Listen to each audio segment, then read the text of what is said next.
também testar o áudio lá. E aí a gente começa às 5 em ponto. Acho que tá aqui. Fala alguma coisa, Ju, por favor.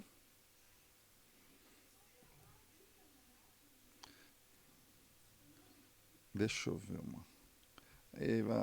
Eu tô te ouvindo bem, eu quero só ver. Eu tô no iShow, peraí. iShow.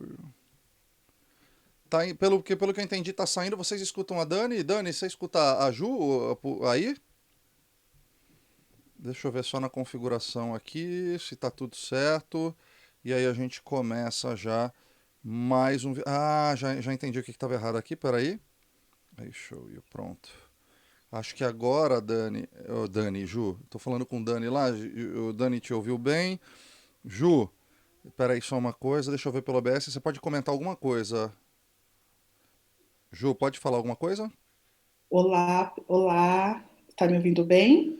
Perfeito, tá ótimo O aqui. som, o som tá bom também. Tá perfeito, você tá super Som, elegante, luz. elegantérrima, muito elegante. Não tô enxergando nada. Eu não tenho nem roupa, não tenho nem roupa pra vir pra esse encontro, Ju, mas eu vou tentar aqui. Imagina. Vamos ver Eu, aqui. O se eu povo já tá colocar entrando. os óculos, fica complicado. Eu saio, então? Não, não, você pode ficar aí. Aqui a gente começa assim a Vera, não tem essa de sair, não. É isso mesmo. Essa é a parada. A gente já vai começar ao vivo aqui, não tem essa de precisar convidar. Seja, se é estrela, como é que eu vou convidar a estrela da parada aqui? Não tem nem graça. Ah, imagina. Vou pedir pro pessoal entrar também no meu Instagram. Tenho. Show. Deixa eu até ver aqui. Isso, já vou entrar aqui no bate-papo, ver se eu já estou ao vivo. Deixa eu ver aqui. Já estamos ao vivo testando o áudio aqui. Dani, Lorena, se tiverem paciência, guardem mais um pouquinho, que daqui a pouco estaremos no ar com mais um episódio do Virando a Chave com a incrível Juliana Oliveira, fundadora da agência Oliver Press. Eles nem imaginam, Ju, tudo que você vai ensinar hoje pra gente aqui. Imagina. Isso é uma honra impressionante, assim. Galera, eu queria só testar, ver se aí tem alguém ainda, não tem ninguém no YouTube. Deixa eu só confirmar aqui. Cara, é uma traquinagem aqui que Nem me fala. eu nem sei direito. Se pegar fogo na minha casa, vocês vão saber o porquê que é. Porque, cara, é uma traquinagem para conseguir fazer tudo. Não tem uma plataforma só que faz isso. Então eu Não, tô não. meio que tentando ver aqui. Ó, enviando dados, tal, tá online no YouTube. Deixa eu acessar o YouTube aqui para ver se eu vejo a gente no canal, no meu canal do YouTube. Justo eu que sempre critiquei YouTubers e blogueiros, tô virando YouTuber. Olha só que maravilha. Podem tirar sarro, me julguem mesmo, porque é isso mesmo. Olha lá, tamo ao vivo. Blogueirinho. Tô virando blogueirinho, olha só que coisa. Legal, tamo ao vivo, o Facebook também estamos entrando ao vivo. Eu vou deixar o bate-papo aberto aqui às 17 horas em ponto. Tudo testado, aparentemente estamos ouvindo. Deixa eu aproveitar e mandar mensagem pra galera falando que a gente vai entrar agora. Silva! Silva Ray. Eu não sei ler seu nome. Seja bem-vinda! Mandem mensagem. Olha, já temos gente no YouTube que está acompanhando a gente. Estamos entrando ao vivo agora. Já vou mandar mensagem para os contatos aqui para falar que já estamos ao vivo. Aqui a gente começa em 2 minutos a gravação de mais um episódio do podcast Virando a Chave hoje com Juliana Oliveira.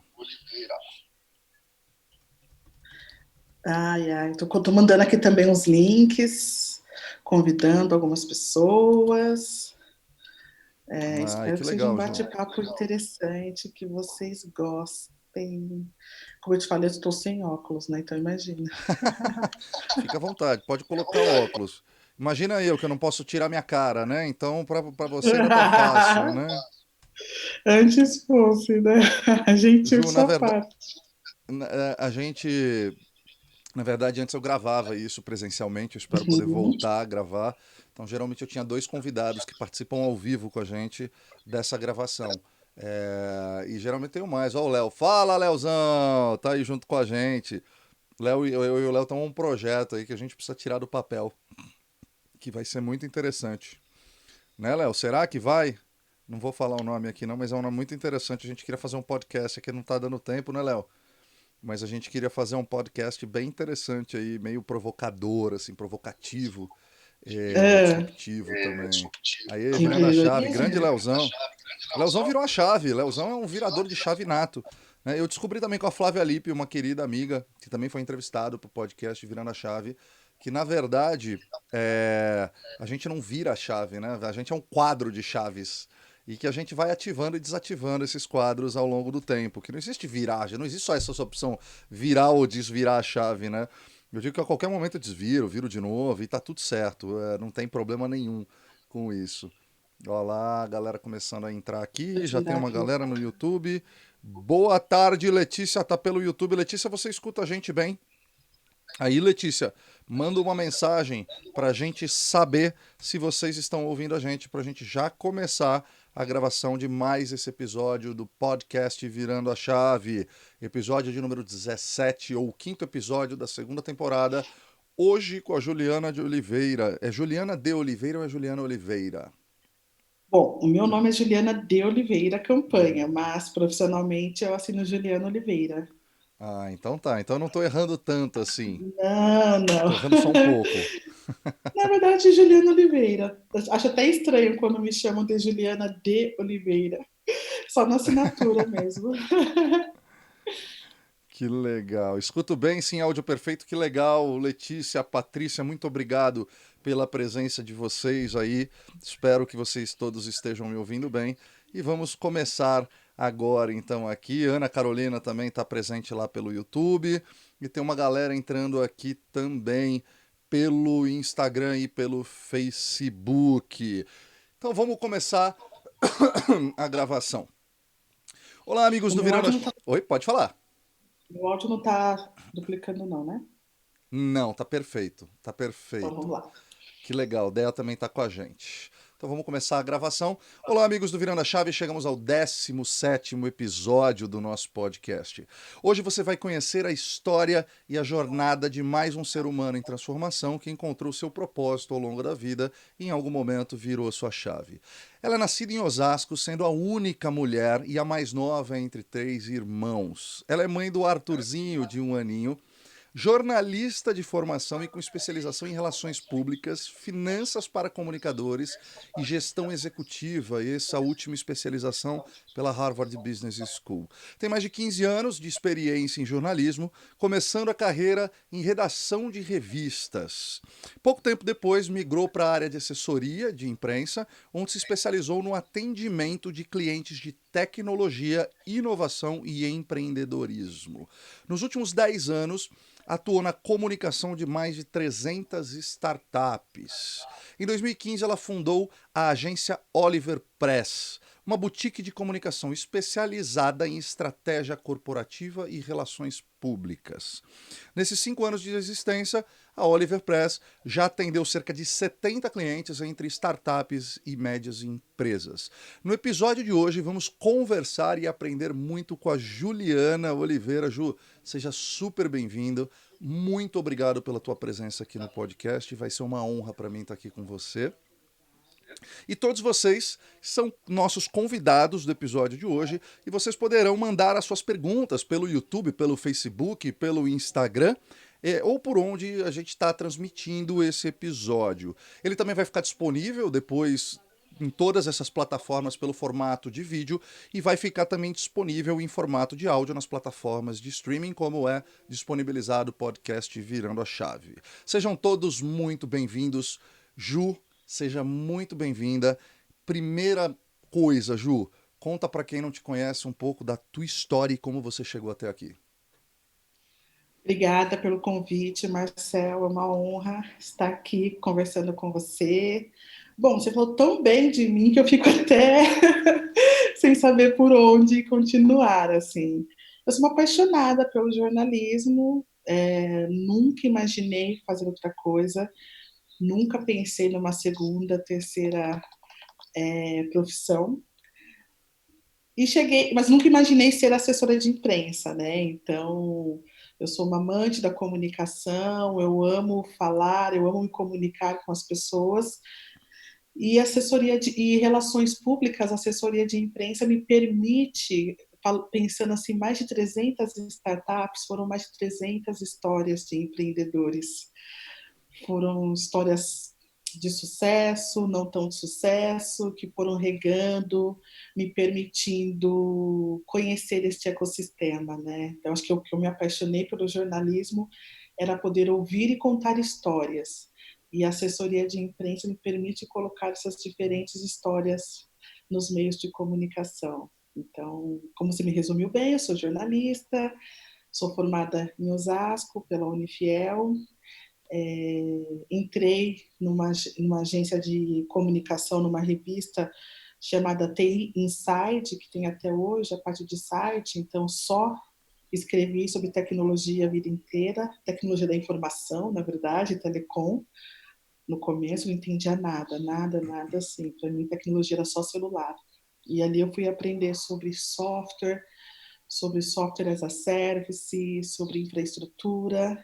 E aí, então, em 2000, nos últimos 10 anos, 13 anos praticamente, que eu estou na área de assessoria de imprensa, falando com empreendedores.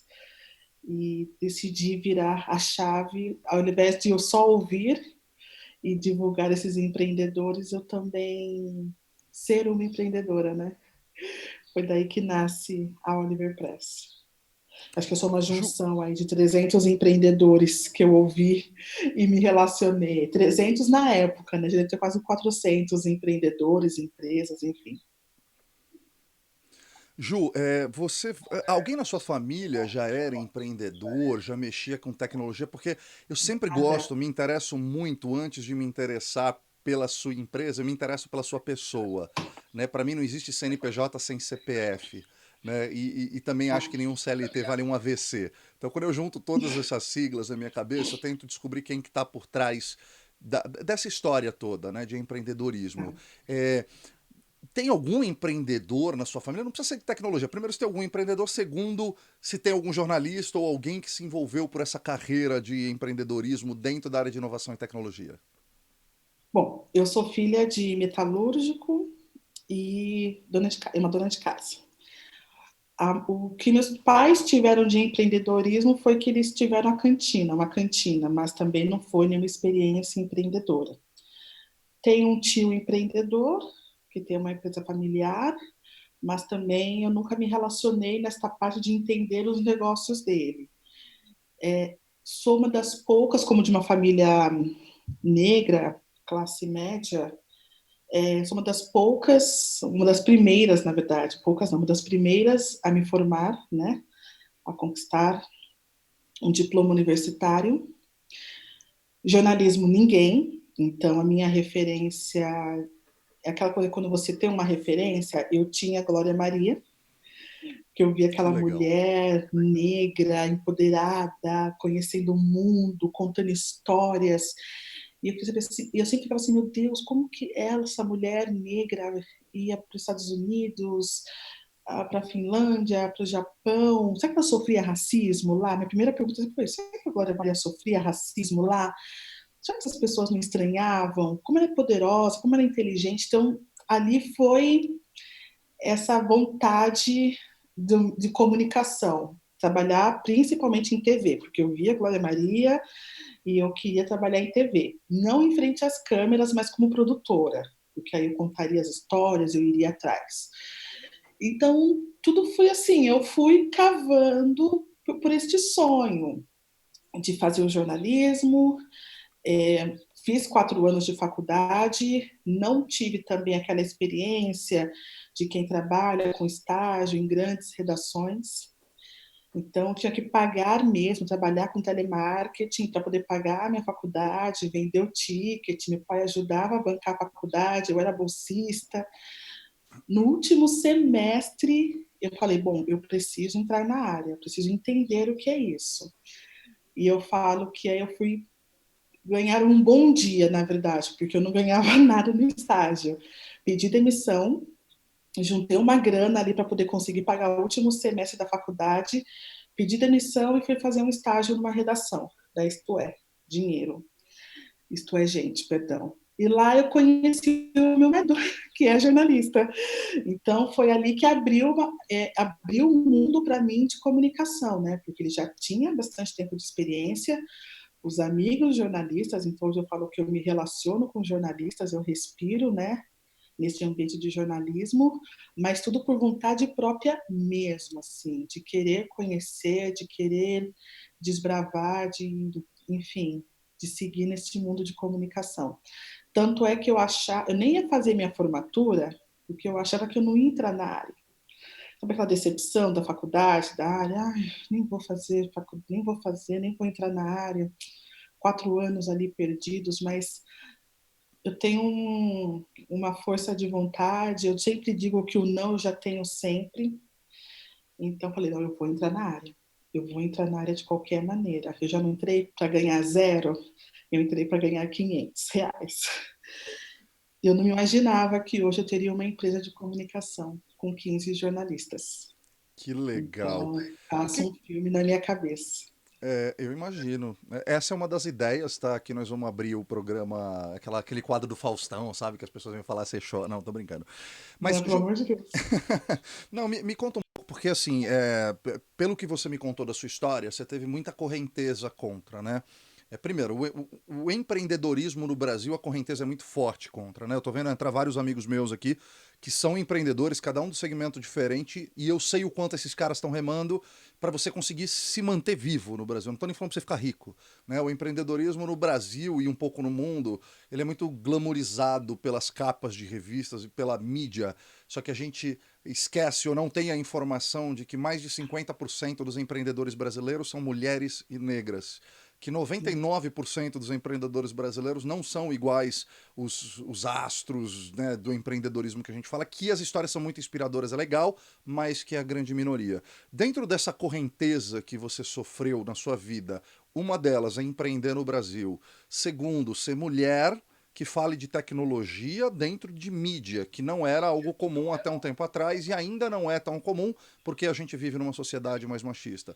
E terceiro, sendo uma mulher negra. Dentre essa correnteza toda, você conseguiu passar por tudo isso e ir adiante. Eu queria que tu me contasse um pouco qual foi a tua maior dificuldade dentro desse processo e qual foi o teu planejamento para não desistir, porque é muito difícil você conseguir passar por tudo isso e É. chegar onde você chegou. Então me conta como é que foi tu enfrentar tudo isso e qual dessas correntezas foi a que mais tentava te puxar para trás. Eu acho que o que mais tentava me puxar para trás era o racismo estrutural.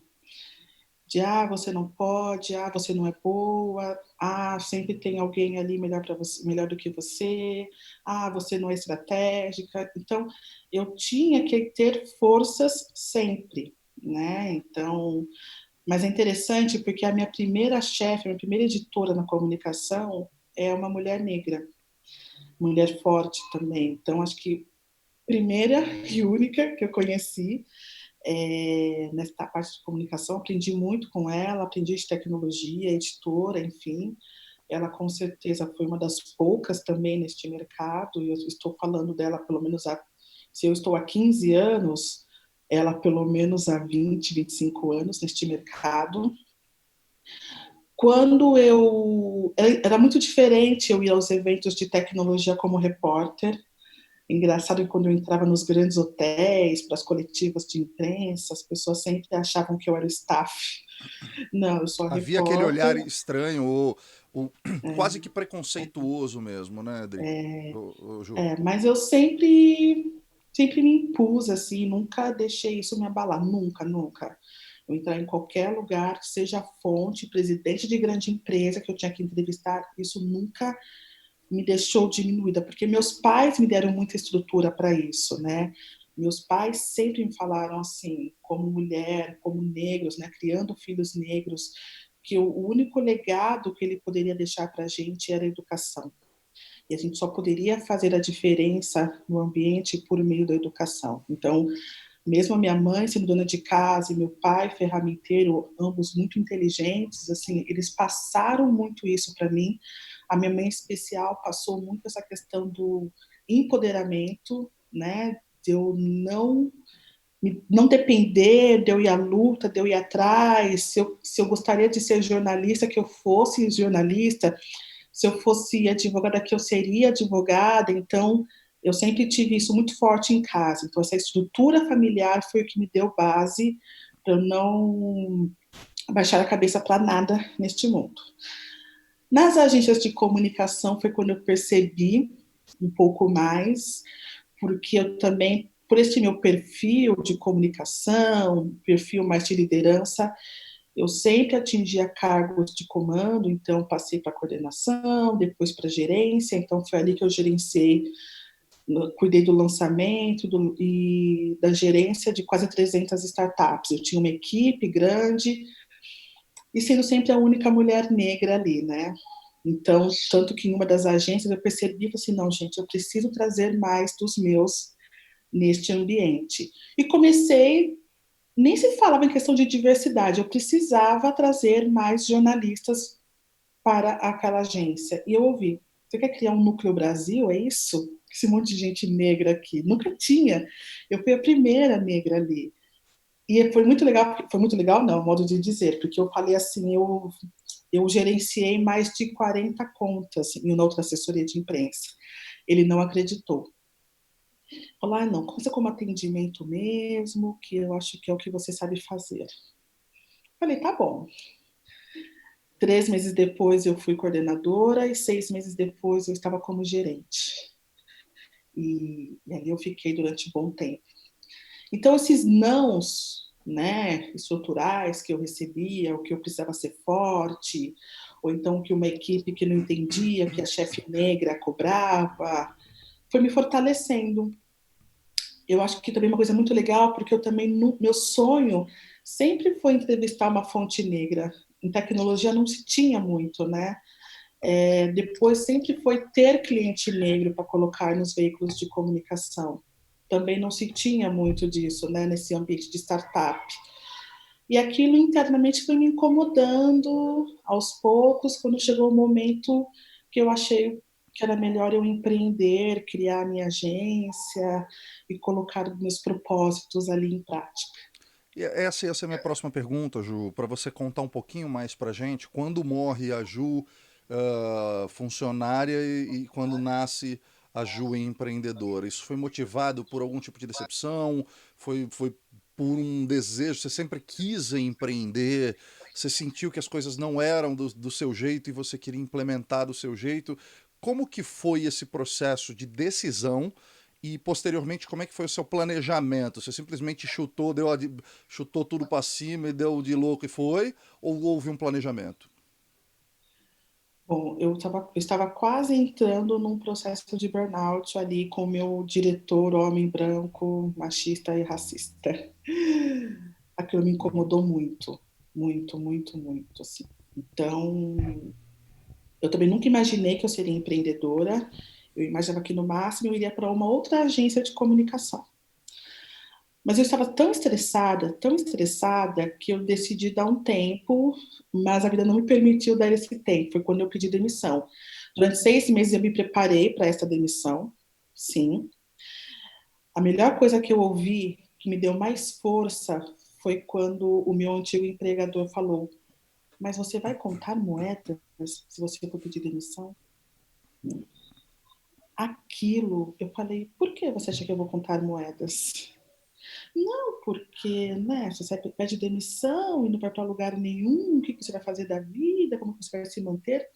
Ele nem se preocupou o que estava acontecendo, se eu tinha estrutura, se eu tinha condições. No entendimento dele, eu, mulher negra pobre, ele estava ali me dando as mãos, né? E foi quando eu decidi pedir demissão, estudei bem, pensei se eu queria ir para uma outra agência.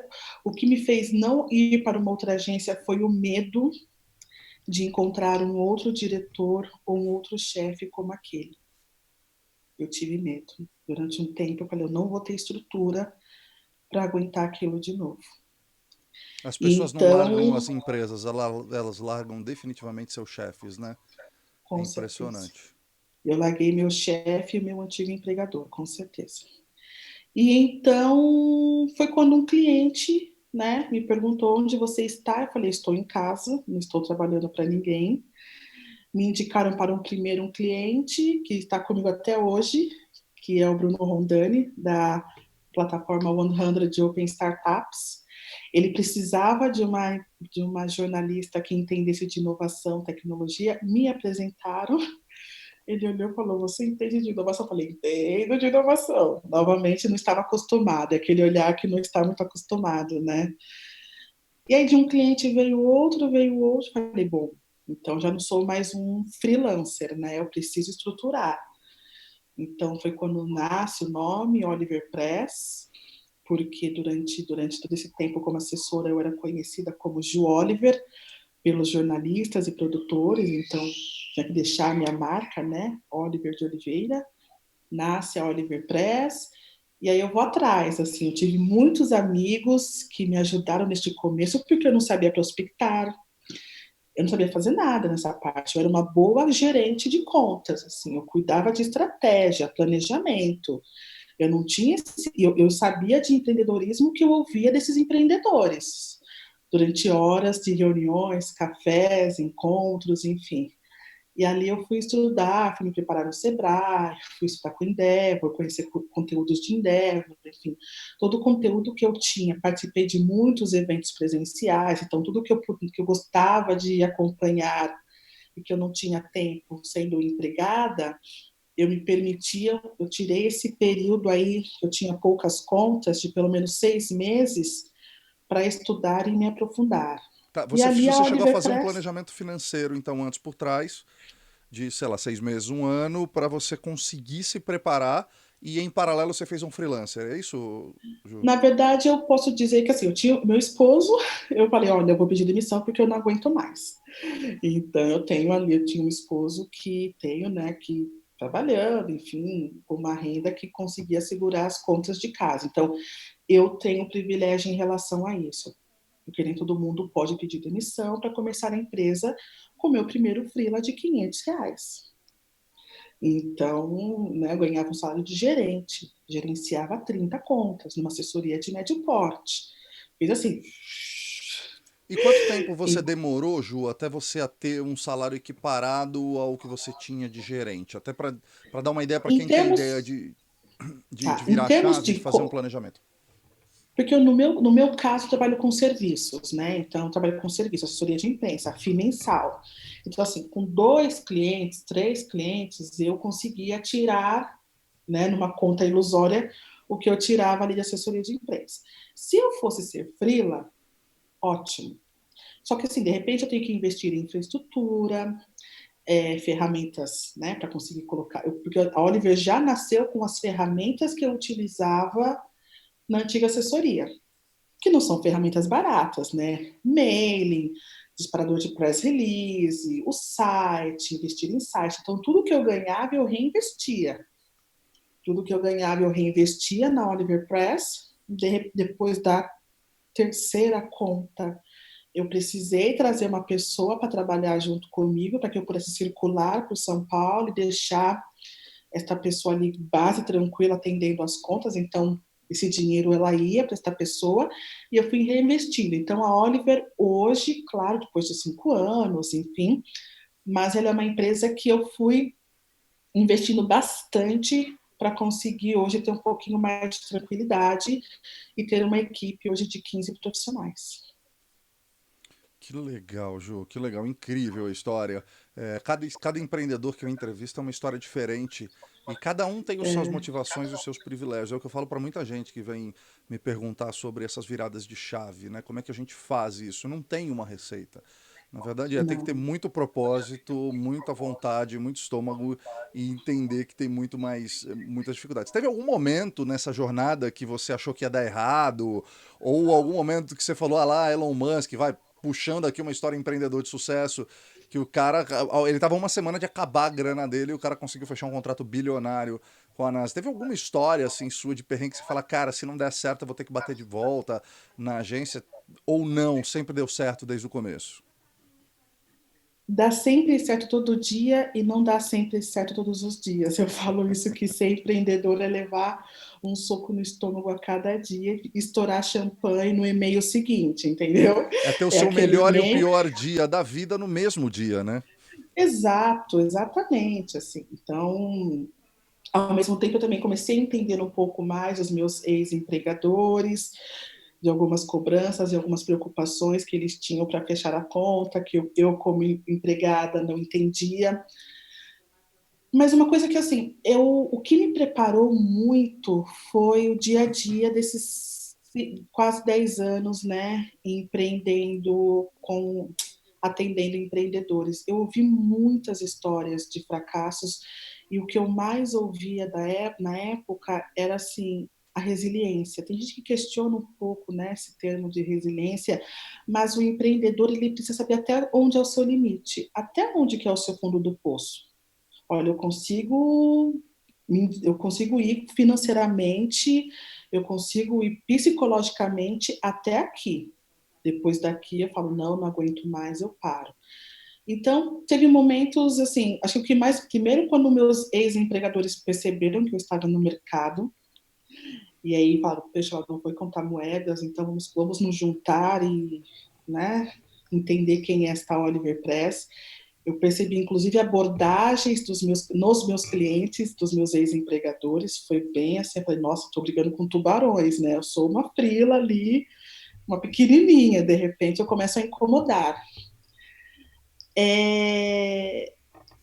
Quando a gente perde cliente, eu acho que isso é muito complicado, quando você está com um planejamento financeiro médio prazo e, de repente, você passa por uma perda de cliente. Ali eu aprendi a importância de fazer o colchão financeiro, a importância de, né, como a Oliver se preparou nos últimos 2 anos para este ano não passar por essa crise de maneira tão profunda. Claro que todo mundo passou, mas eu já vinha me preparando porque coloquei na minha cabeça que a gente tinha que ter esta poupança. É... Tenho várias histórias de funcionários, aprender a fazer gestão de pessoas não é fácil. Fácil é você, acho que é mais fácil você fazer conta do que lidar, né, com essa gestão de pessoas. Então, aprendi muito de liderança, aprendi muito de empatia, aprendi muito de negociação, entender o cliente, ouvir a dor do cliente, ouvir o seu funcionário e também manter uma empresa saudável. Então, eu nunca passei por um momento assim até agora que, meu Deus, tudo vai acabar, mas várias noites de insônia, sem dormir, né, para poder pensando no médio prazo, longo prazo, manter os funcionários, manter a qualidade da empresa, manter a cultura, né? Porque muita gente quando vinha no começo, era assim, eu conheço a Juliana, eu conheço o trabalho dela, e manter esse ritmo que eu tinha, né, de entrega, também foi bem desafiador, assim, trazer esse propósito para a Oliver Press, porque a Oliver Press ela não nasceu só para ser uma assessoria de imprensa, ela nasceu para ser uma assessoria de imprensa de uma mulher negra. Então, no site, o primeiro site, eu tive um fornecedor branco que ele me veio com um site todo branco. Isso é muito engraçado, porque as pessoas estão acostumadas à comunicação, à publicidade, à imagem de sucesso, ter referências brancas, banco de imagens brancos. Eu falei, não, volta 3 casinhas. Sou uma mulher negra. Então, quem for fechar contrato com a Oliver Press tem que saber de primeira que ele está falando com uma empresária negra. Não haverá susto. Então, primeiro isso, do reconhecimento e do fortalecimento de eu ser uma empreendedora negra, porque eu sabia que isso era muito raro, porque os meus clientes são clientes brancos, a grande maioria. O segundo passo, o empoderamento feminino, porque lembra aquele burnout, aquele diretor que eu sofri, e que eu conheci tanta gente bacana que chegava no máximo no nível de gerência, quando ela para ser diretora, colocava mais dos seus ali naquele ambiente homogêneo e não heterogêneo. Eu falei, não, a minha empresa ela vai ser 100% feminina, porque nós vamos fazer a diferença neste mercado, nós somos uma agência diferente. Eu quero mulheres na liderança, eu quero mulheres brancas, pretas, orientais, magras, gordas, loiras, altas, baixas, mulheres reais. E aí a Oliver Press é essa potência de força de mulheres, assim, eu costumo dizer. Mulheres que, na grande maioria, chefes de família. Que legal, Então, que legal. a gente tem um propósito muito forte que eu não conseguia. Foi eu ver aquele assim, o Núcleo Brasil, você não entende muito bem de negociação. Então, foram aqueles nãos que eu recebi e que eu reverti isso em si na prática. Você acha, Ju, você ainda sente que você tem um papel muito importante em educar as pessoas, como você educou a pessoa que fez o seu site, ou a quebrar esse Tempo racismo todo. estrutural? Porque durante muito tempo eu tive dificuldade de identificar em mim um racismo estrutural.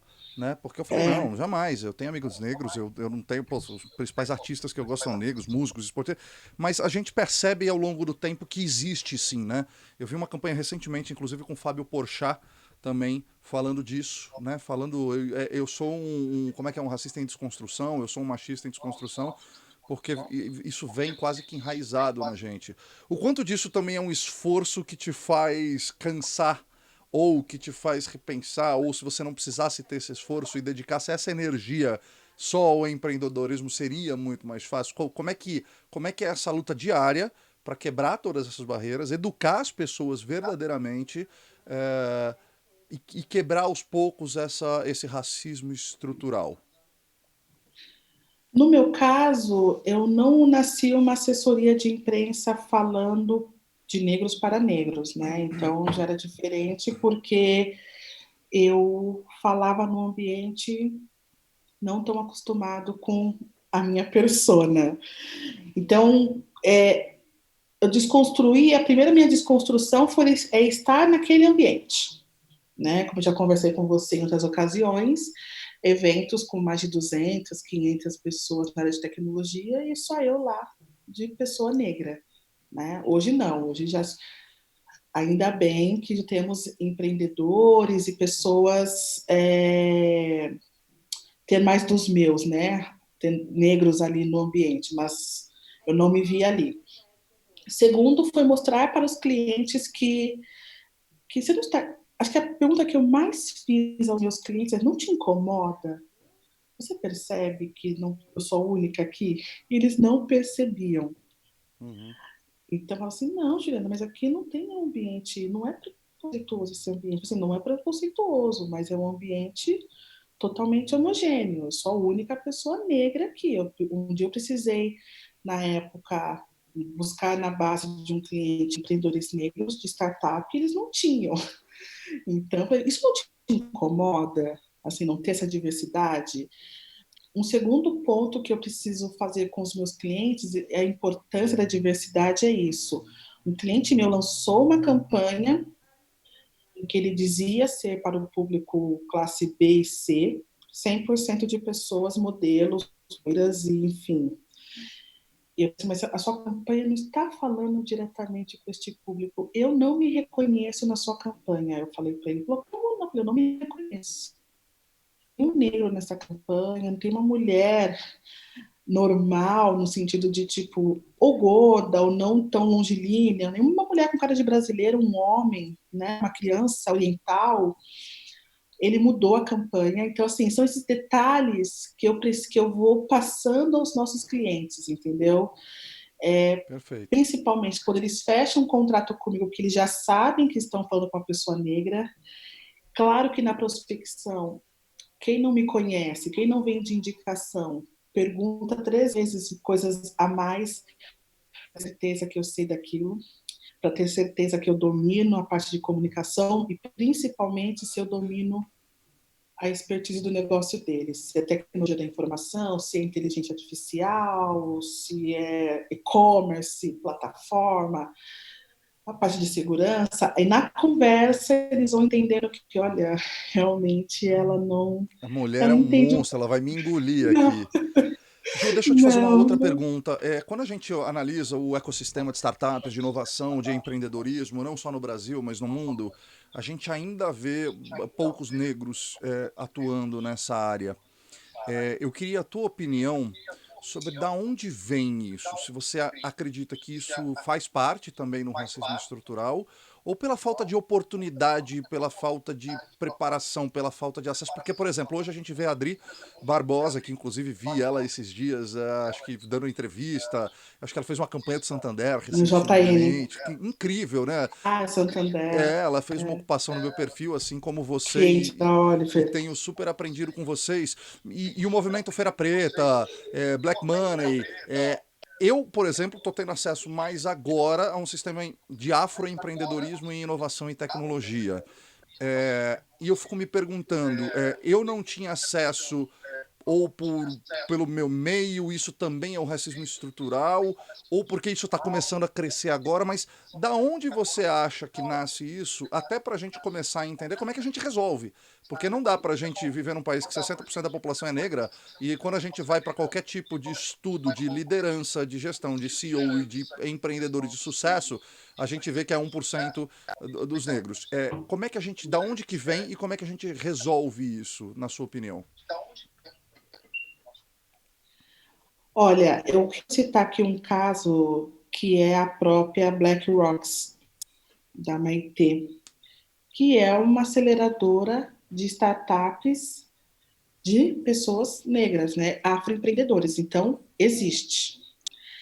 O que também existe é invisibilizar, né, essas pessoas, né? Então, por exemplo, vamos supor, eu atendi muitos fundos de investimento, atendi Rocket, enfim, tudo que a gente pode imaginar aí deste ecossistema de empreendedorismo. E realmente não tem. Por quê? Porque são formados por homens que saíram de uma faculdade X, que foram estudar lá fora, que tiveram um aporte financeiro familiar ou de um fundo de investimento, que se relacionam neste ambiente, não que o empreendedor branco, Deixa rico, eu ver, você classe travou. média, você está me ouvindo? Tô. Deu uma Vocês estão me travadinha, mas ouvindo? agora voltou. Tamo. Não que este empreendedor seja mais fácil, mas conseguir o acesso, né? Conseguir que esses empreendedores negros tenham acesso a fundos é muito mais difícil. Outra coisa, a população negra, a grande maioria, ela ainda é formada pelo empreendedorismo de sobrevivência. Vocês estão me acompanhando? Dá para ouvir bem? Sim, pode continuar, Ju.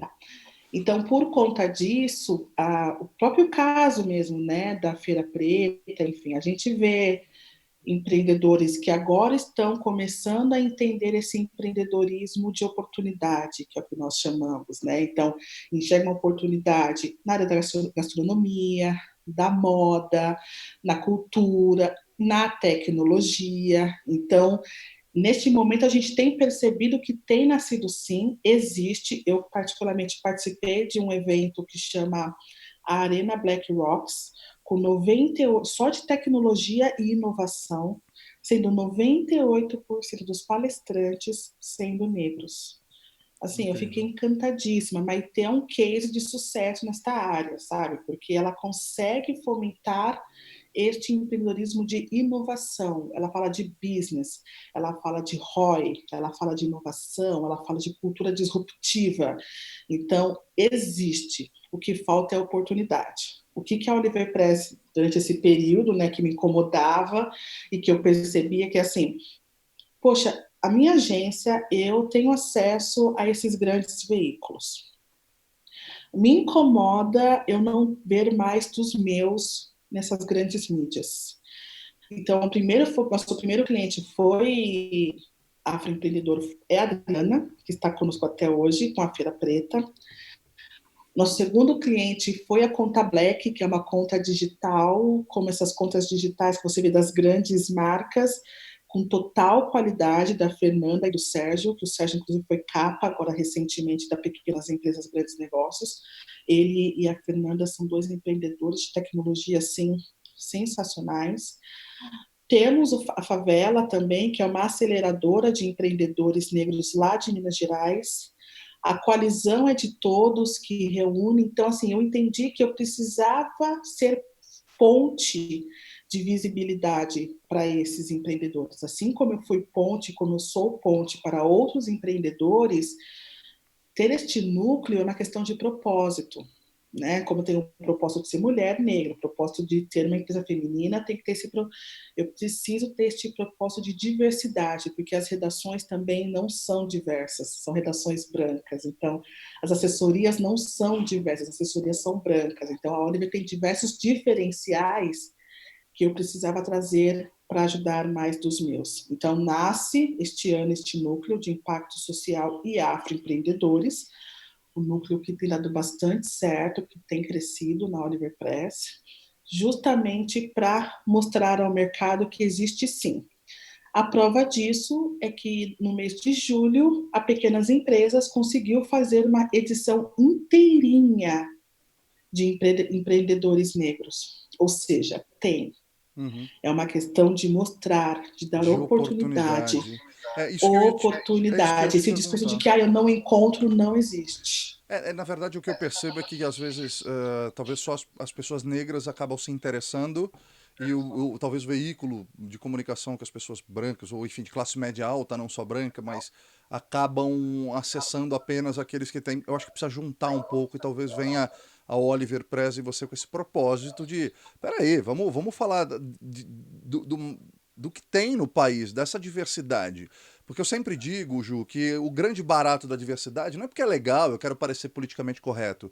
É porque é muito legal quando você tem um negro, um branco, um homossexual, um LGBTQ+, um cara rico, um advogado, um comediante, debruçado sobre um problema. Com certeza, o repertório de solução de problemas é muito mais rico quando é discutido por pessoas que tiveram um repertório de problemas diferentes, né? Do que ser a mesma coisa. E a gente é educado, por exemplo, eu por ser um homem heterossexual e branco, eu não tinha a menor noção que só isso já é um monte de privilégio. Demorou demais, mas muito tempo para eu entender isso e começar a desconstruir isso e entender que isso não é a maioria. E eu fui educado na minha escola e nas empresas que eu trabalhei para todo mundo ser igual e para todo mundo pensar igual. Então eu entrava nas salas de reunião e as soluções eram sempre iguais porque não É. havia um nível de diversidade muito grande. E aí eu queria emendar uma pergunta para você, que você mesmo me deu esse dado e eu fiquei super chocado quando você fez a ocupação nos meus perfis, que as mulheres negras são a maior quantidade de empreendedores que tem no país. Isso é uma característica natural da essência da mulher negra, ou isso, pela falta de oportunidade, isso se tornou uma forma de sobrevivência para você conseguir criar a sua família e tudo mais? Porque eu percebo um nível de criatividade, de resiliência nas empreendedoras negras muito acima da média. E hoje está se falando muito disso. Então a gente entra nesse aonde as coisas estão se encontrando, onde que se fala mais criatividade e resiliência para o momento atual, e a gente percebe que isso vem de nascença das mulheres negras, que a grande maioria é chefe de família e busca no empreendedorismo uma forma de sustento. Eu queria ouvir, É isso é uma, só uma impressão muito, muito superficial de um homem branco, eu queria ouvir isso de você que viveu isso na sua realidade. é a ancestralidade da mulher negra. Eu falo que assim, hoje a gente fala muito do empoderamento feminino e do feminismo. Mas a minha avó, minha bisavó, já trabalhava fora. Ela já era chefe de família. Muitas vezes elas tinham que sustentar a casa porque foram mães solo, porque tem esse índice muito forte também, né, da mulher negra, a solidão da mulher negra, enfim, da ter que criar os seus filhos, então trabalhar fora, educar o seu filho sozinha, em casa você acaba fazendo um quitute, né, um bolo para vender, para complementar a renda, uma unha para complementar. Isso é empreendedorismo. Isso é o empreendedorismo raiz, não é o empreendedorismo que você aprende nas escolas de empreendedorismo e negócios, mas brasileiro, o negro, ele já é empreendedor. Então, o que está acontecendo agora é que estão despertando na gente este empreendedorismo. né? Então, quando você vende um bolo, quando você vende uma coxinha, quando meus pais que abriram a cantina naquela época para poder sobreviver, ter uma renda também a mais, e minha mãe foi junto com meu pai, então seria hoje um caso de uma pequenas empresas para contar, né, de ferramenteiro a Dono de um cantina. restaurante, a dono de cantina. Então, isso já existia, né? E nossa resiliência vem do nosso processo de resistência da negritude. Então, nós temos que resistir, nós precisamos sempre tentar todas essas barreiras que nós temos durante séculos que foram negados a gente. Então, nós não tivemos terras que foram doadas pelo governo para que a gente pudesse plantar e construir ali, ter a imigração e que é o que acontece com a imigração alemã, com a imigração japonesa, enfim, de outras etnias que vieram para o Brasil e tiveram oportunidade. Nós não tivemos essa oportunidade. Nós construímos esse país e depois fomos jogados de lado, subjugados e não pagavam pela nossa mão de obra. Então, assim, a nossa mão de obra sempre foi aquela mão de obra escravocrata, tanto é que hoje nós somos a população que menos ganha e a mulher negra ganha ainda menos do que o homem negro. Então, assim, tem todo um processo histórico de resgate que a gente precisa fazer. Então, a gente tem que partir do princípio que, assim, nós não tivemos acesso. Nós não tivemos nenhum tipo de ajuda. O que hoje se diz de assistencialismo, nós não tivemos nem lá atrás. Então, temos que olhar neste passo. O segundo é porque, sim, a população negra ela precisa usar o empreendedorismo de sobrevivência. Então, é aquele empreendedorismo que, quando você fica desempregado, você não pode parar, as contas estão chegando. Então, vamos lá, como eu aprendi com a Adriana, a civirologia, se vira, não está saindo dinheiro no FII fixo, vamos vender, vamos fazer entrega, fazer alguma coisa para continuar mantendo a renda de casa. Então, até nisso, a gente já tem aquele empreendedorismo não organizado na nossa mente, mas não deixa de ser o empreendedorismo.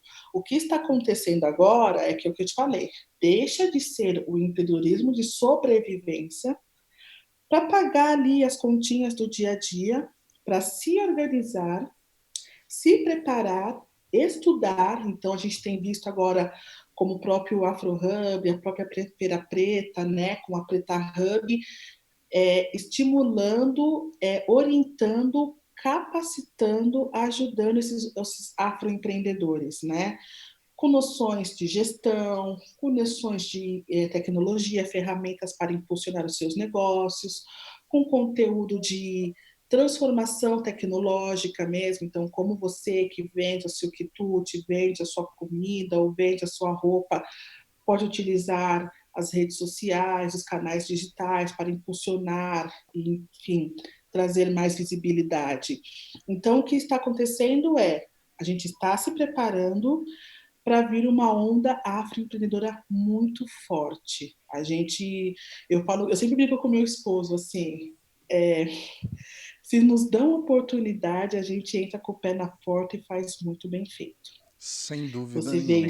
Você vê isso na arte, você vê isso no esporte, Na ontem música. na música, na ciência. Uhum. Se você der um Google e olhar os casos de assim, ó, por exemplo, o 3D para uma mulher negra, o GPS, uma mulher negra, o condicionador para uma mulher negra. Então, tantas histórias, né?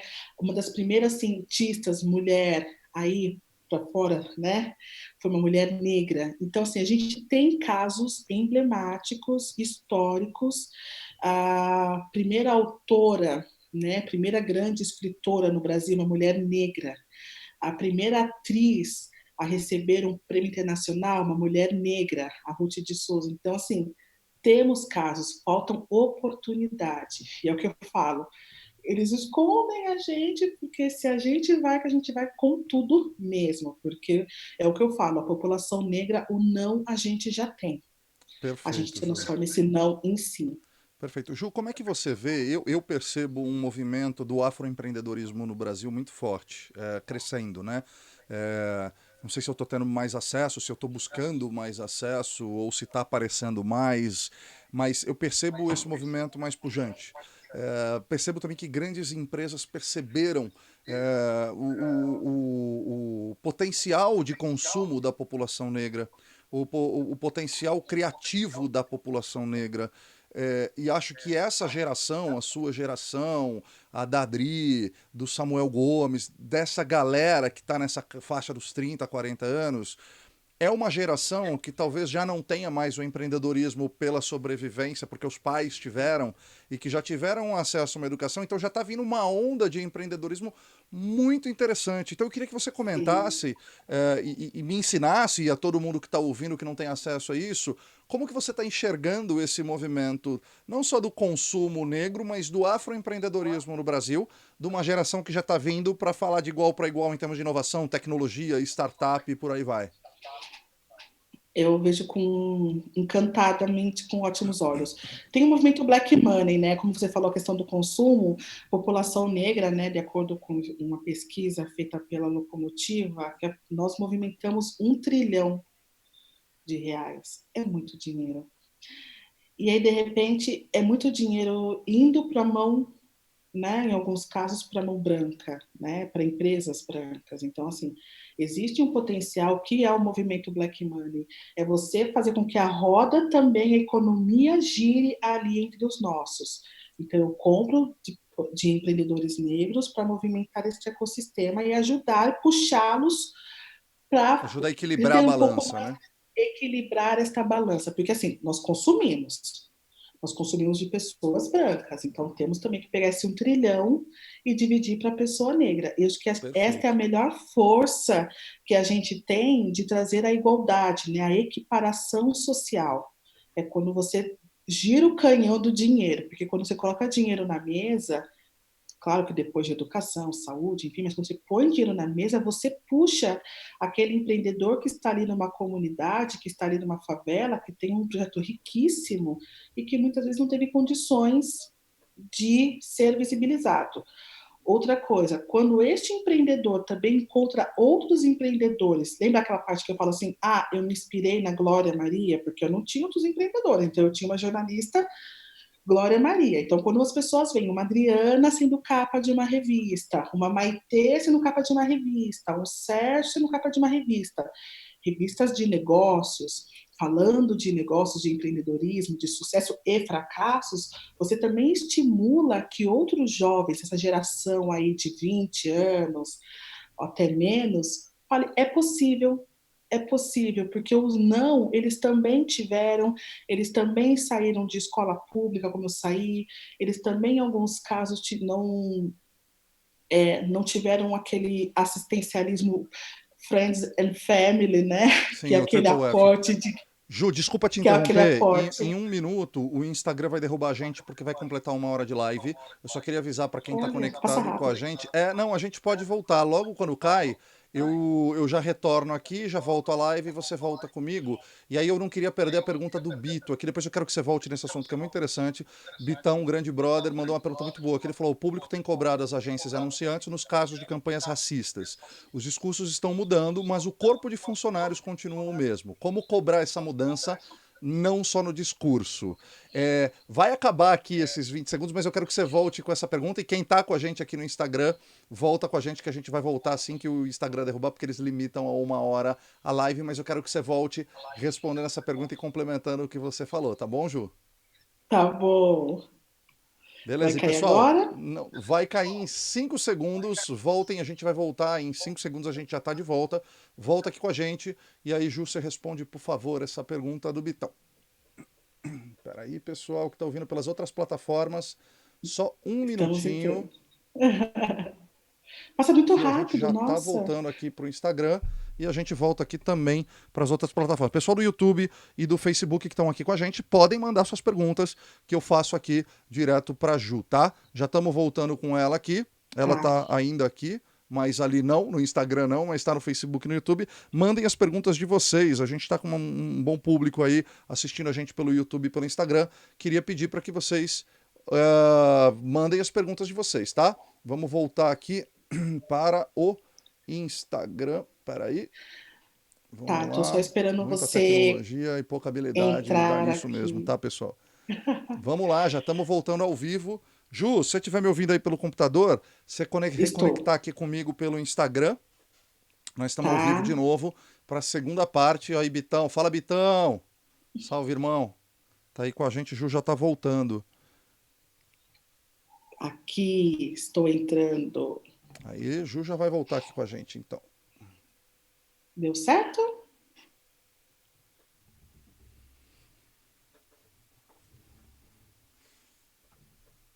Oi, Ju.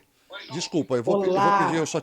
me desculpe te interromper aquela hora. Pode continuar o teu raciocínio daquela pergunta e depois, se você puder voltar para a pergunta do Bitão aí para responder, por gentileza. Não, então, essa geração que vem entendendo que é possível fazer, né? Então, e também é importante dizer que, assim, não fica concentrado, a gente fala muito de inovação, tecnologia, mas a gente não está mais falando apenas de sul-sudeste. Então, a gente tem aí uma potência, especialmente na região norte e nordeste, de inovação, de pessoas negras. O próprio, conheci muita gente bacana fora do eixo Rio-São Paulo, neste evento que eu comentei, que foi a Arena Black Rocks. Então, uma galera muito boa falando de brand, a user experience, a internet das coisas, enfim, tem muita coisa legal fora deste eixo Rio-São Paulo. E aí, respondendo à pergunta das agências, né? As agências, como a Oliver Press é uma empresa que a gente se posiciona como Innovation and Diversity PR. Nada mais do que isso, assim, quando você fala de inovação e tem um olhar de diversidade em cima da sua marca, você tem uma pluralidade de comunicação, de estratégia de públicos. Então, hoje, as heads da Oliver Press sou eu, uma mulher negra, e a Patrícia Hidaka, uma mulher japonesa. Olha que coisa Incrível. mais extrema, incrível que Incrível. tem nisso. E eu puxo muito essa diversidade, assim. A Patrícia é de uma família oriental tradicional. Eu aprendi a falar que a Bar, a avó dela, né, fala japonês ali, enquanto a avó dela é japonesa. E eu sou de uma família negra, enfim, convencional, pai, mãe, negros, enfim. Então, assim, olha mais diversidade, realidades diferentes disso, né? E tem a Fabiola, que é negra, eu tenho a Vanessa, que fica no Rio Grande do Sul, gaúcha total, que solta gurias. Então, qual é o papel das empresas? É o olhar da diversidade. Voltando àquele meu Perfeito. cliente. Não se faz uma campanha olhando um público-alvo X, porque todo mundo ali do marketing ou da agência de publicidade é homogêneo ou é hétero, ou então Uhum. é gay classe média alta, ou é homem, ou é mulher, brancos. Então, Sim. cadê uma pessoa negra? Cadê um oriental? Cadê uma pessoa é, que veio mesmo, né? Pobre, que cresceu com história, que não tem um currículo de Harvard, que não tem aquele inglês fluente, mas tem uma vivência para trazer. Então, a partir do momento que as empresas entendem que é necessário e fundamental ter este olhar de diversidade em suas agências, em suas companhias, com certeza o resultado é muito melhor. E os números mostram, né? Como eu coloquei lá no seu post, recentemente tem uma pesquisa que mostra que assim a diversidade, só a diversidade feminina, não estamos falando étnico-racial nem de orientação sexual, só tendo mulheres em liderança, uma empresa já atinge 26% a mais em resultados financeiros. Imagina a gente pensar numa empresa com um homem ou uma mulher assumidamente gay, ou uma mulher e um homem negro, enfim, isso tem um ganho fenomenal. Eu vi um movimento, Ju, ultimamente, de várias indústrias querendo conversar com um público mais diverso, né? Então, por exemplo, a Barbie. Né? O que, que era a Barbie antigamente? Era uma mulher esquelética, loira, de olho azul, linda, alta e tudo mais. E hoje você já vê bonecas negras, bonecas mais gordinhas, você vê bonecas cadeirantes e você começa a conversar com um público maior. O mercado de cerveja, antigamente, há 3 anos atrás, era uma mulher gostosa servindo um homem, como se mulher não pudesse tomar. Minha mulher bebe mais cerveja que eu, e que ela não pudesse ir sozinha no bar e tomar uma cerveja. Então eu percebo essa mudança de comunicação. O bebê Johnson era um bebê sempre perfeitinho, loirinho. Hoje a gente já percebe essa mudança. Acho que tem uma outra, complementando a pergunta do Bito aqui também, daqui 3 meses, né? Eu vi um post do Renato Camargo, que é o CEO e Country Manager da Recarga Pay, que é um cara incrível, né? Adoro ele. E ele colocou um post, eu acho que ontem, dia 20, falando que daqui 3 meses vai ser a consciência negra e que a gente precisa trabalhar hoje para que aquelas frases que a gente vai colocar nas empresas daqui 3 meses sejam verdadeiras.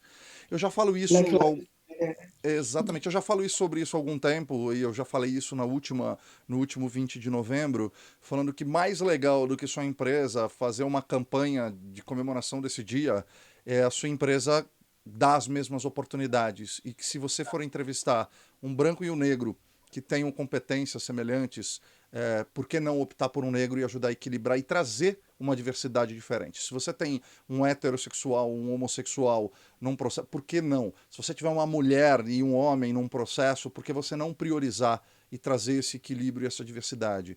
E eu levanto muito essa bandeira de que faça um marketing desde que você cumpra, porque fazer um marketing com storytelling bonitinho, falando no dia 20 da consciência negra, mas você não tem um diretor na sua empresa negro, me parece de certa forma uma hipocrisia. Então acho que também, complementando a pergunta do Bito, acho que essa responsabilidade das empresas está ultrapassando somente o marketing e o que eu quero contar de história bonitinha, e porque eu sou um cara que eu gosto de storytelling, mas eu sou muito mais do story doing. E eu acho que precisa de mais é, story doing e menos storytelling. E story doing é isso, beleza, eu vou falar da consciência negra, mas eu tenho no meu corpo diretivo gente negra, eu tenho um programa de inclusão para portadores de necessidades especiais, e por aí vai. Você percebe do teu lado também, Ju, esse movimento das empresas? Porque eu entendo também que estão engatinhando, que estão aprendendo e que a Oliver Press não vai ser ela sozinha que vai conseguir fazer o mercado mudar. Como é que você vê? Como é que amplifica isso? E se você percebe esse movimento acontecendo de outras empresas, de outras PRs e por aí vai? eu percebo que as empresas estão aprendendo, estão mais interessadas, as que verdadeiramente estão interessadas, até porque hoje as pessoas, as empresas precisam entender que as pessoas não compram só marca ou produto, elas compram propósito. Então, quando elas conseguem, quando o consumidor entende que o que aquela marca faz é genuíno, ou está neste processo de desconstrução para aprender e trazer uma diversidade verdadeira para a sua empresa, ela ganha muito mais ponto no mercado. Falar em bolsas de valores, vamos ver agora o caso da ação da Natura, né, quando enfrentou esse problema sério de uma campanha com um pai que a Conta. família tradicional brasileira achava que não era um pai. E ele é muito mais pai do que aquele pai que faz e deixa o filho, abandona e a mulher solo. Então, assim, e as ações da Natura só subiram depois disso, a valorização de uma empresa que pensa genuinamente e que tem pessoas ali negras, porque eu conheço pessoas ali na parte de comunicação também.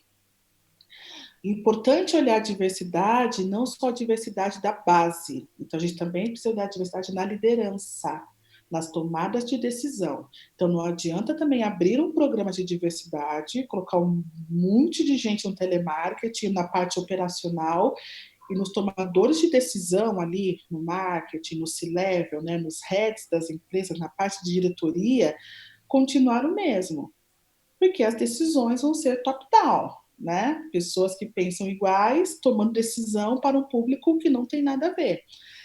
O que eu vejo é que são as marcas estão se preocupando mais, estão se preocupando porque haverá perda, inclusive financeira, quem estiver contra este movimento ou quem estiver desatualizado. Então, tem clientes que, por exemplo, desse meu núcleo de impacto social, que antes do mês de julho a negociação era muito mais difícil, depois de julho as empresas se abriram mais para falar, para investir, para entender o que está acontecendo, elas querem aprender, então o nosso papel é falar assim, tá, você quer investir na minha empresa ou nesta campanha, mas qual é o programa que você está fazendo de recrutamento e seleção? Né? Então, a Oliver, em alguns casos, eu tenho essa oportunidade até de comentar para o meu cliente da importância, ou quando ele não tem, eu falo, olha, ainda bem que tem isso, a sua assessora que é negra, né, para dar um pouquinho dessa mensagem aí na parte do marketing. Então, eu vejo que, assim, se uma empresa for inteligente mesmo e souber falar que, assim, é um público que eu deixo de ganhar ou é um público que eu perco se eu não estiver propositiva à diversidade verdadeira e genuína, tem muito a ganhar.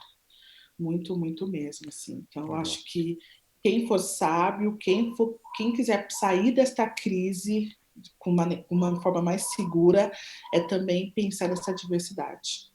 Perfeito. E o mais interessante, a gente está saindo daquele lado que aparentemente é só filantrópico, ou que chamam de Não, inclusão, mas a gente já está falando que é questão de grana mesmo, de negócio. business, E é uma exatamente. pena, na verdade, é uma. Talvez seja muito feliz, ô Ju, mas também é uma pena a gente precisar envolver dinheiro para o ser humano conseguir sensibilizar e entender que existe um desequilíbrio histórico e que não vai ser só Oliver Press, não vai ser só o órgão público e não vão ser as empresas privadas. A gente precisa do envolvimento dos cidadãos para equilibrar essa balança de alguma forma. Ju, falando um pouquinho da Oliver Press, conta para quem não conhece qual que é o propósito, qual que é o papel de vocês. Conta um pouquinho mais das entregas da Oliver Press atualmente. Bom, somos uma agência de relações públicas, uma boutique de comunicação com um olhar muito direcionado. Nascemos de uma espinha dorsal que é inovação, então, innovation, e a diversidade também ali no nosso propósito, né? Olhar de diversidade em cima da sua marca. Então, nós temos um trabalho de assessoria de imprensa, posicionamento nos veículos de comunicação, mas um posicionamento multiplataforma, né? Então, a Oliver Press hoje, ela entende que o cliente não está apenas no jornal, na revista, no site, na TV, está num podcast como esse. Então, nosso público-alvo, nossa estratégia é muito orientada a posicionar a marca em todos os canais que aquele público-alvo da marca está. Então, eu falo que nós somos uma agência de comunicação multiplataforma. E que dor que Então, você inteligência resolve ou que o cliente chega em você com qual dor para você resolver?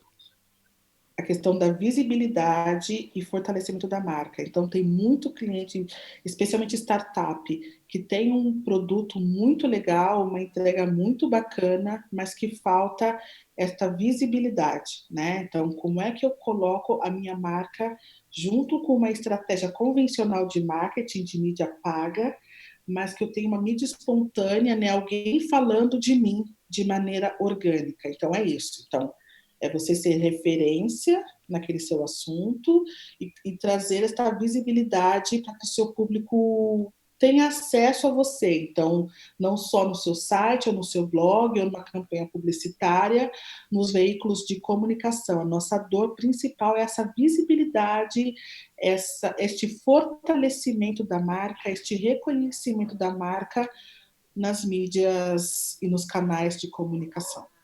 A E aí o principal dor nicho que é a gente mais resolve é isso. tecnologia. Tá, o nicho maior que vocês atendem é tecnologia e inovação. Isso não é uma restrição, mas vocês acabaram se especializando disso. E também não existe nenhum. Existe algum tipo de restrição que você tem de atendimento a algum nicho ou algum tipo de empresa? Ou não? Você atende qualquer tipo de empresa que necessitar de um PR mais elaborado. Não, o nosso principal é a veia de inovação e empreendedores, assim, que tenham esse viés de inovação ou gestão, porque é o que eu sei fazer, que eu acho que a gente faz com maestria, acho que não dá para sair atendendo todo mundo. Neste núcleo de impacto social, a gente tem uma TV, que é uma TV francesa, que é a Trace TV, que veio para o Brasil, está presente em mais de 100 países e lançou aqui no Brasil, e a Oliver Press atendeu porque a gente tem também este know-how de falar com este veículo, com este público que eles têm interesse. Então, mas a gente tem uma força nessa parte de inovação. E quando eu falo inovação, não é só startup, tá? Porque eu atendo duas indústrias da parte têxtil, tradicionalíssimas, com uma de 100 anos, outra de 60 anos, que escolheram a Oliver Press justamente por este olhar de inovação e transformação digital. Então, essas empresas que estão passando por este processo de transformação digital, também podem contar com a Oliver Press, né, nessa construção, nesse planejamento de marca. Essas empresas, as empresas que estão neste momento de falar da parte de propósito, né, então contratar uma agência que tem um propósito muito forte de diversidade, de um olhar inovador em cima da sua marca, de pluralidade de ideias, também podem contar com a Oliver Press. Mas Cê- eu realmente não atendo todos os públicos, não, assim, porque não seria correto de minha parte falar vem todo mundo, porque a gente fala alguns nãos também, até pela nossa experiência, né? Por Uhum. exemplo, um ator. Muito mais difícil eu atender um ator, porque eu não sei exatamente todo o linguajar, né? Não que eu não fosse capaz de, mas é um pouco mais difícil. Então, tem alguns Uhum. públicos que Não é o teu foco. não é o nosso foco. O teu modelo de negócio foi afetado com a pandemia de que forma? E o que vocês precisaram pivotar, né? Ou remodelar ou reinventar para passar por esse período e para o momento agora? Eu fui afetada no primeiro mês, assim, porque os clientes foram afetados, logo eles congelaram alguns fornecedores, renegociaram alguns valores. Mas uma coisa muito interessante é que as marcas perceberam que, neste momento, investir em mídia orgânica, investir em fortalecimento da marca, continuar falando o que elas fazem de melhor, de mais interessante, inclusive o que elas estão oferecendo para ajudar neste processo do isolamento, da crise, da Covid, elas procuraram bastante a Oliver Press. Então, quem cancelou naquela época voltou, quem congelou, readequou o contrato, voltou ao fim normal. O que a Oliver Press precisou fazer neste momento foi trazer este olhar mais multiplataforma, porque não existe um dos nossos braços é essa parte de evento e evento presencial, a gente não tinha mais evento presencial, como é que eu vou posicionar o nosso cliente junto a este público-alvo? Então, foi traçar uma estratégia multiplataforma com webinars, podcasts, enfim. Então, hoje o nosso trabalho está muito voltado também a esta parte. A gente acelerou este processo na Oliver Press. Tive que remodelar ou intensificar a questão até de ouvir mais o meu cliente e as nossas colaboradoras e colaborador, porque hoje nós temos um homem lá na empresa para realmente ser uma empresa de começar a ter esse olhar de diversidade. Então, a gente rodou um NPS lá na Oliver, nosso primeiro NPS, para quem não conhece, é o Net Promote Score, que traz índice de satisfação, né, se ele vai ser um detrator ou um promotor da sua marca. Nosso índice foi mais de 80, o que é muito legal para a Que primeira legal. rodagem. Nossos clientes, né, confiam na gente neste momento, inclusive em algumas tomadas de decisões, assim, de como se posicionar na imprensa. Então a gente deixou de ser aquele que recebia a informação da empresa para estar ali junto com o board da companhia, ser cada vez mais estratégico. Então, a gente teve que acelerar este processo de ser parte fundamental da empresa hoje. Porque o que aconteceu?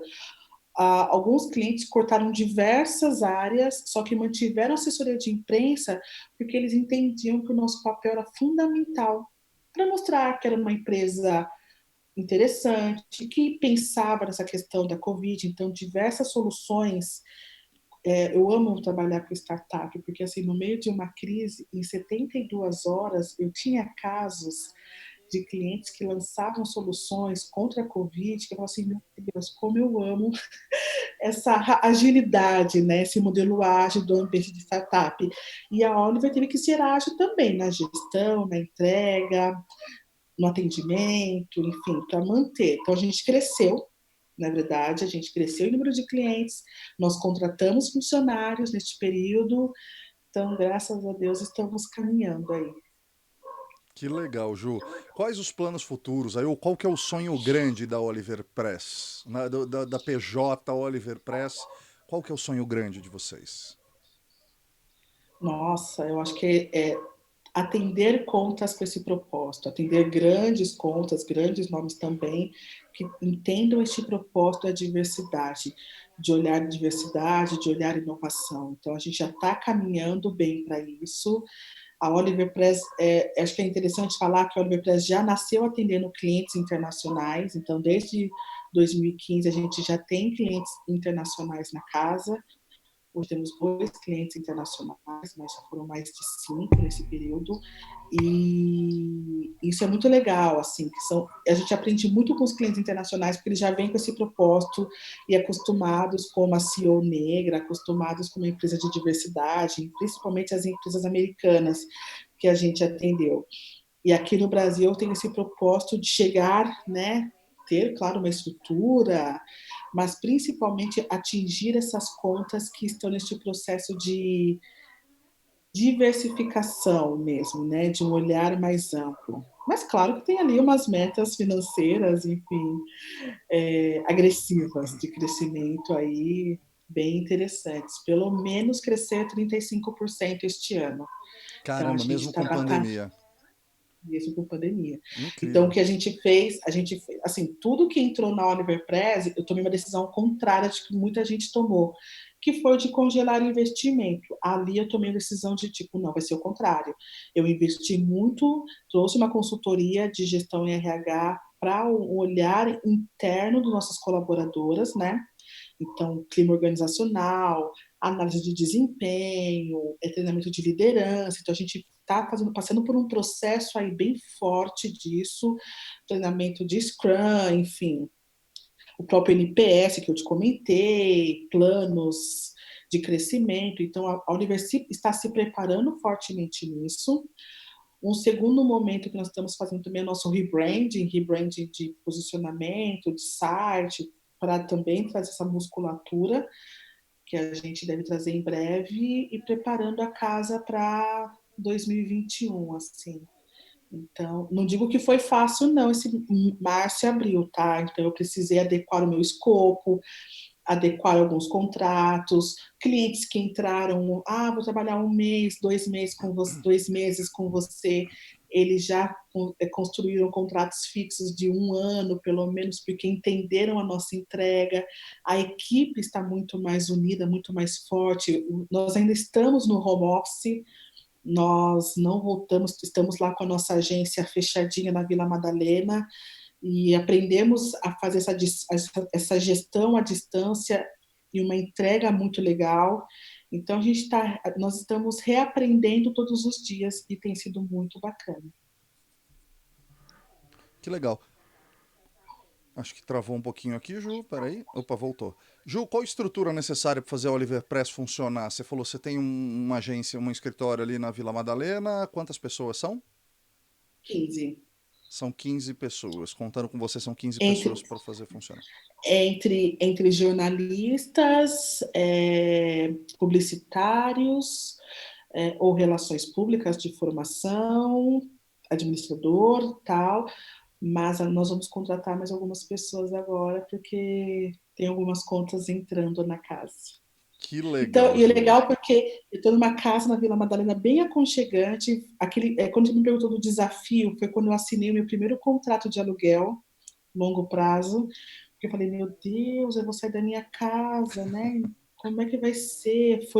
Eu falo que foi o maior medo depois de assinar o contrato de imóvel de casamento, né? De casamento, mas agora a gente vai entender esse novo normal, né? O tamanho da empresa, o que eu preciso de uma estrutura para ter os funcionários.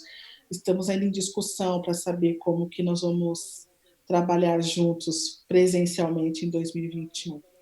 Que legal, Ju. Ju, agora eu dou uma de Marília Gabriela, que eu faço um ping-pong. Isso foi uma demanda que veio de ouvintes. Ai, Para saber algumas coisas aí, algumas curiosidades aí. Qual que é o nome do seu pet? Não, tô brincando, não é nesse nível, não. Ju, o que é empreender para você? empreender para mim é a capacidade de inovar todos os dias. e não só de tecnologia, é inovar na gestão, inovar quando tudo diz não e você fala, bom, será que eu consigo pivotar o meu negócio? Inovar nas entregas. Então, o empreendedor, seja ele de qual área, ele precisa ter esse olhar de inovação, que a gente vai aprendendo com o tempo. Que legal. Tem alguma rotina de trabalho a qual você não abre mão? Uau! Eu sou um pouco workaholic, né? Então, eu tenho alguns probleminhas, assim, de acordar, olhar e-mails, que eu estou tirando um pouco disso. Mas em casa, uma coisa que tem ajudado bastante é poder respirar, sabe? Tomar um copo d'água, respirar, poder falar assim, bom, essa tomada de decisão, o que que vai impactar? Então, está tudo, tá tudo caótico, aí eu paro, eu vou amamentar o meu filho. O privilégio do home office é isso. Eu ainda amamento, então, gente, espera, eu vou lá cuidar do meu filho um pouquinho. 5, 15 minutos que eu fico com ele, essas rotinas que eu trouxe para o meu dia a dia, eu não abro mão, assim. Mas Que legal. processo na Oliver Press é muito sério, assim. Então, eu não abro mão de alguns processos internos para a coisa poder fluir, inclusive neste momento de home office, né? Em E que de rotina de vida as pessoas, pessoal que você não abre mão? eu não abro mão agora de aprender a parar um pouco mais, assim. Então, hoje é sexta-feira, 6h20, então terminar aqui, fechar o computador, e ficar com meu filho. Entendo que antes de ser empreendedora, agora eu sou mãe. Então, esse momento, final de semana também, aprendi que assim, fecha o computador e eu fico 100% com o Arthur e com meu esposo e com a minha família, assim. Então, vou desligar agora, eu posso até pensar, ficar preocupada, enfim, Como uma boa mas workaholic, vai dar uma olhadinha no e-mail ali a hora que o filho dormir, a hora que o maridão dormir, mas não, sim, isso sim, e eu aprendi uma coisa que a equipe cobrou muito, que eu mandava e-mails de madrugada, sabe, coisa de empreendedor? assim, Mas, gente, aquele horário que eu consigo estar em paz, você né? pode ver a hora que você quiser, não tem problema. A equipe reclamou, então agora eu aprendi a programar e-mails, para 9 da manhã, mas assim, Perfeito. E mas final de semana para mim é fundamental hoje ficar com a minha família. que legal. Quais ferramentas de trabalho são indispensáveis hoje para a gestão do seu negócio? Nossa. Bom, o nosso dia a dia é a nossa ferramenta de e-mail em relacionamento com o jornalista, né? Bom, agora, na verdade, é o Google, o G-Business. Quando eu te falei, a Oliver Press já nasceu, já utilizava muito forte o G-Business e hoje ter essa ferramenta para call, no dia a dia com nossos funcionários. A gente usa tanto o WhatsApp, porque o empreendedor hoje não tem mais muito tempo de ficar lendo e-mail, então nossa comunicação, nossos grupos de WhatsApp, o Trello é muito importante, mas de entrega, a mensuração, nosso dashboard com as nossas entregas, nossos relatórios mensais, em que o cliente pode ver o que a gente fez, qual foi a exposição, o crescimento da marca, se nossos KPIs foram atingidos, é, se as mensagens que nós desenvolvemos no planejamento chegaram à imprensa de maneira correta. Então, esse relatório mensal que a gente tem, esse dashboard é fundamental para a valorização do nosso trabalho. Que legal. Um livro que você indica para quem quer virar chave ou para quem quer conhecer um pouco mais sobre empreendedorismo ou afroempreendedorismo? Bom, eu gosto de mais livros de liderança, tá? Eu Uhum, confesso, ou fica à de vontade. mulheres inspiradoras. Então, tem da Michelle Obama, que eu acho que para a mulher muito legal, da Angela Davis, também muito forte para você também entender este movimento. Eu tenho estudado muito conteúdo da internet, eu confesso. Tem um livro muito legal de liderança e gestão, chama Princípios, que é um livro que está bem forte, hoje está crescendo bastante aí entre os empreendedores. Eu recomendo que todos leiam. Vai falar muito da questão de gestão, tanto gestão de negócio como gestão de equipe. Acho que esse livro é um livro curto, não é um livro. Gosto muito de storytelling, livros de storytelling também. ajudam no meu caso de comunicação, então eu tento ler um pouquinho de tudo. E muito artigo também, né? Então, tem bastante artigo, tem um livro Nada Easy, também que é bem legal, enfim, são diversos. Quais os 3 perfis que você recomenda as pessoas seguirem nas redes sociais? Bom, eu gosto da Adriana, eu acho muito legal. Adriana Barbosa, né? Adriana Barbosa, que não é porque é Uhum. cliente, mas da Feira Preta, eu Uhum. gosto muito deste conteúdo. Eu sigo também o da Luísa Trajano, que eu gosto, que ela colocou uma frase que eu acho fundamental, que ela fala assim: você cresce quando você também aprende a ouvir aquilo que você não quer ouvir. E isso aconteceu muito com a Oliver Press. Quando eu coloquei para escutar a equipe, o cliente, né, e o mercado, eu ouvi algumas coisas que eu não gostava. E foi ali que eu resolvi crescer e melhorar algumas coisas. Então, a Luísa também tem uma coisa, tem um perfil que eu gosto bastante. Eu sigo vários empreendedores, né? Então, eu sigo o Alfredo, o Thales, o Uhum. Sérgio também está começando a trazer um perfil. Lisiane Lemos, total, assim, é uma executiva, influencer, top voice.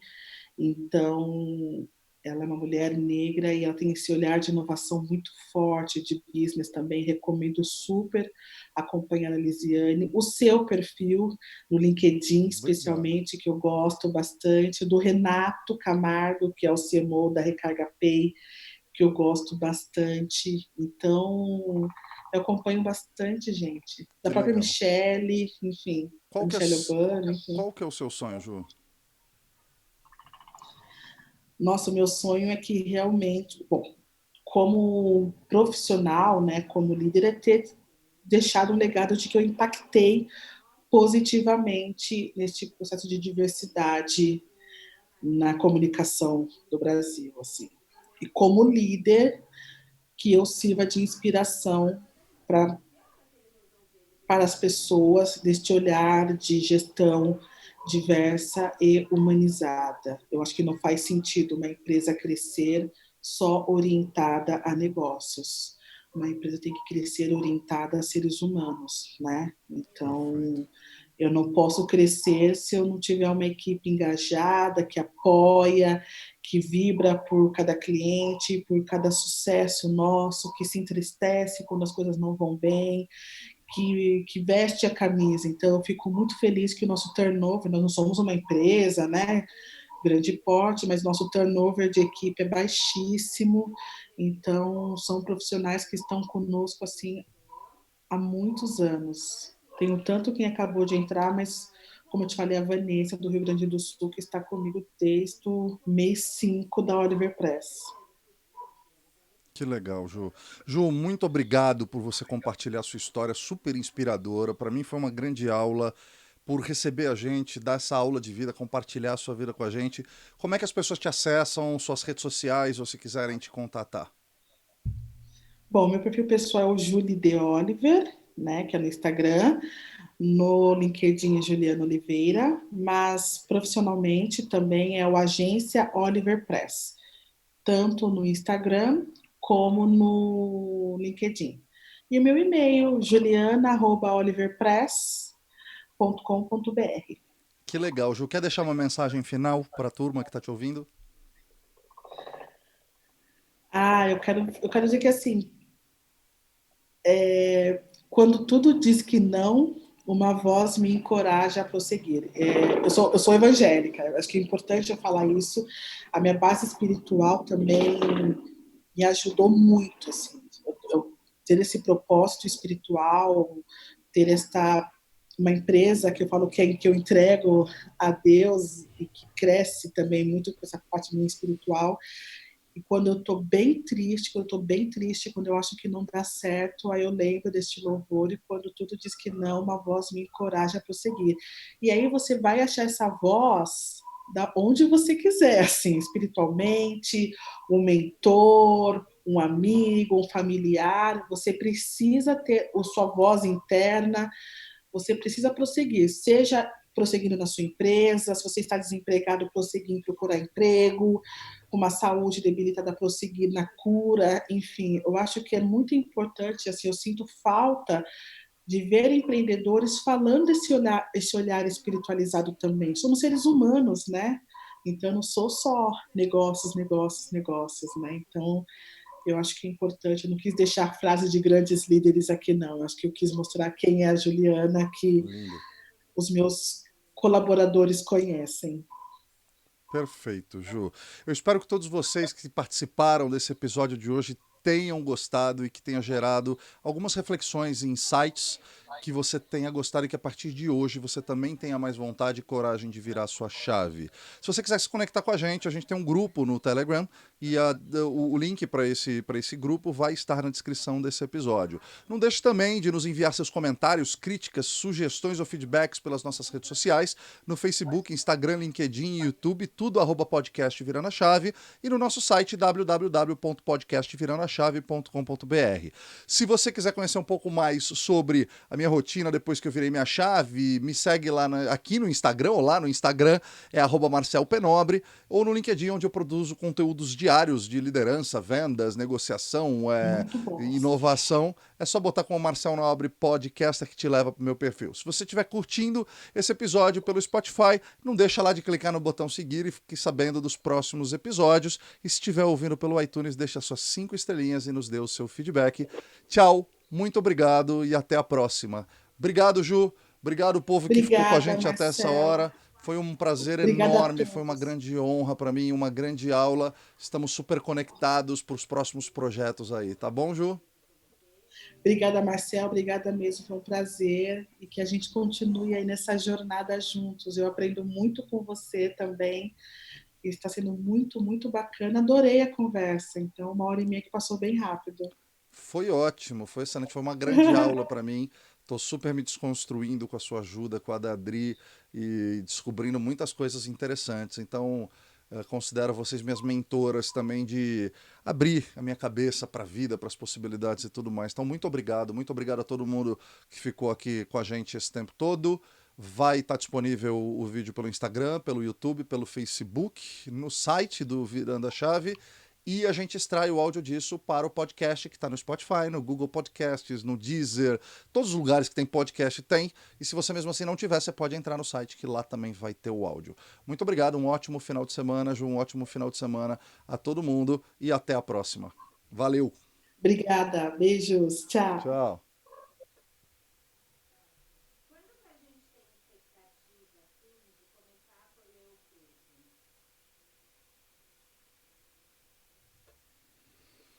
Peraí, deixa eu voltar aqui. Acabamos de gravar, peraí. Interrompe. E aí,